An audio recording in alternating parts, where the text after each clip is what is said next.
তো চলো আজকে একদম কম খরচে অ্যালকোহল বা ওভারনাইট সোকিং ছাড়াই খুব সহজে একটা প্লাম কেক বা ফ্রুট কেকের রেসিপি শেয়ার করব। প্রথমে বাড়িতে যা যা ড্রাই ফ্রুটস থাকবে সামান্য পরিমাণ নিয়ে কমলা লেবুর রসে সোকিংয়ের জন্য রেখে দেবে।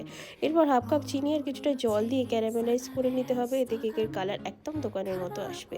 এরপর আগে থেকে ভিজিয়ে রাখা ড্রাই ফ্রুটসগুলো একটা কড়াইতে কিছুক্ষণের জন্য বয়েল করে নিতে হবে, এতে ড্রাই ফ্রুটসগুলো তাড়াতাড়ি ফ্রুট জুসটা সোক করে নেবে। এরপর একটা পাত্রে ডিম, গুঁড়ো চিনি, সাদা তেল, ভ্যানিলা এসেন্স, অরেঞ্জ জেস্ট আর টক দই ভালোভাবে মিশিয়ে নিয়ে ময়দা, কোকো পাউডার, দালচিনি গুঁড়ো, বেকিং পাউডার, বেকিং সোডা, নুন আর গুঁড়ো দুধ দিয়ে একবারে চেলে নিয়ে ভালোভাবে মিশিয়ে কেক ব্যাটার তৈরি করে নেবে। এরপর সবশেষে ক্যারামেলাইজ সুগার আর সোক ড্রাই ফ্রুট দিয়ে আরও কিছুক্ষণের জন্য মিশিয়ে নিতে হবে।